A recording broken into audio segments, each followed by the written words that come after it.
wuxuu iga caawiyay maamulka ganacsigeyga wuxuu ii suurtageliyay inaan si kalsooni leh u sii wado ganacsigeyga run ahaantii abaal weyn ayaan u hayaa aniga iyo ganacsigeygaba waxaan kala socdaa dhaqdhaqaaqa ganacsigeyga xitaa markaa dalka ka maqanahay xog kasta oo ku saabsan ganacsigeyga si fudud baan ku helaa wuxuu nolosheyda ka dhigay mid aad iyo aad u fudud xataa aniga ganacsigeygaba ma helin mid isaga la mid ah mataqaanaa wax kaloo ku wanaagsan yahay in qurux badan yahay si fududna waa loo fahmi karaa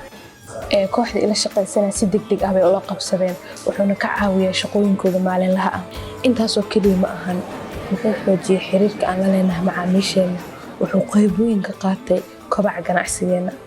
run ahaantii waxaan isweydiiyaa ma ganacsi aan Dalmar Boos isticmaalin baa jira